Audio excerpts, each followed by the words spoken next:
Ladies and gentlemen, boys and girls, humanoids of all descriptions, welcome to the channel. I'm Cap. This is my place where I'm your part-time village idiot. Today I'm coming to you from the kitchen where we're going to have an instructional video. Anytime I come to you from the kitchen, I'm doing so with the premise that you're somebody who's in your own place for the first time, whether a younger person who's moved out of your dormitory or your barracks on active duty, or you're an older person who had a partner who did most of the cooking, and you find yourself not very prepared to fend for yourself in the kitchen. Today, we're going to make spaghetti sauce. Anytime I do a video in the kitchen, we're going to start with the equipment that you need and anything that's nice to have equipment-wise. We'll then clear the area, set up ingredients, go over that, and then we'll do the cook and any packaging that might be necessary afterwards.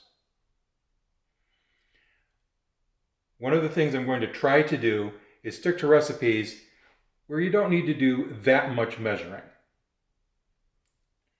So let's get started. The first thing you're going to need, not surprisingly, is a pot with a lid. I put the capacity of this pot at about 1.5 gallons. It's about 9.5 inches across. And that's the first thing you're going to need. The second thing you're going to need is a can opener. I don't care what kind of can opener you use. This one works pretty well. And as a matter of fact, I've sometimes resorted to using the can opener on a Swiss Army knife when nothing else would hold on to the rim of a can. You're going to need a cutting board. You're going to need a sharp knife, although you don't necessarily need one this big. I find it comfortable in my hand. Although I just said we're going to try and stay away from recipes where measurements are critical, you do need some measuring spoons. You need a spatula. You need my grandmother's favorite implement for disciplining children, a big wooden spoon. You need a ladle. This one just happens to have some spouts on the sides, which helps in packaging. You need a funnel. On the nice to have list, a small food processor. And you're going to need jars. This is a mason jar with a ball canning lid. This is my preferred jar and lid system.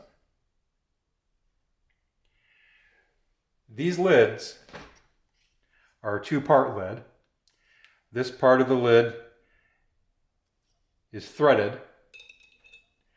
The inner part contains the rubber seal that allows the inner part allows it to pop down and create a seal, just like the stuff you find at the grocery store. On the other hand, you could, if you want, use jars of sauce that you find at the grocery store and simply recycle the bottles. However, the lids are a failure point. As you can see, this lid has 4 small tabs on the inside that engage with the jar that it came on. Those will fail fairly quickly, and you won't discover that failure until it's too late. The way you're going to discover that failure is you're going to go and open a jar of sauce and find the lid's not popped down. You're going to open it, and you're going to find the sauce is covered with mold. So as far as I'm concerned, this to be avoided. Stick with these. These center sections can be purchased in your grocery store separately from everything else. Foods that are acidic, and spaghetti sauce, because it's full of tomatoes, is acidic. We'll tend to eat this up. When it starts to show rust, simply discard it. Let's turn the camera off, and I'll lay out your ingredients.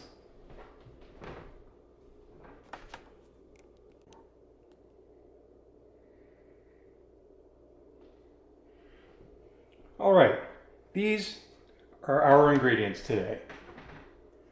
We have two 29-ounce cans of tomato puree.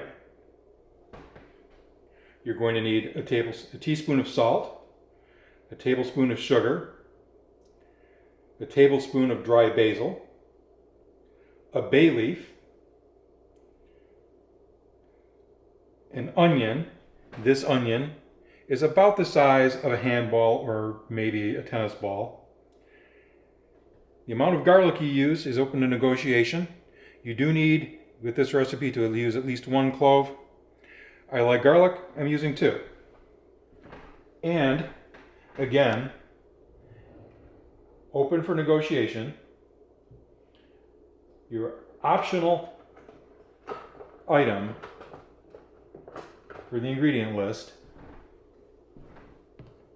is black pepper. And you're going to need olive oil.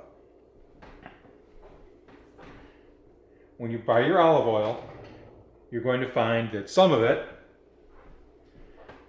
has a greenish tinge to it. That olive oil has a much stronger flavor. You want the light golden yellow olive oil. It is a much lighter flavor, and you're going to prefer that. Hey everybody, Cap here. I've decided to slice these cooking tutorials up into 2 parts because those of you who are in your first place may not have all your ingredients on hand or your equipment. So anytime we do one of these videos, this is your opportunity to do any necessary shopping. Remember, buy once, cry once when it comes to utensils and other kitchen equipment, and go for better ingredients. It's always going to pay off. Thanks. Part 2 will be available very shortly. Don't be afraid to try new stuff in the kitchen. We'll see you.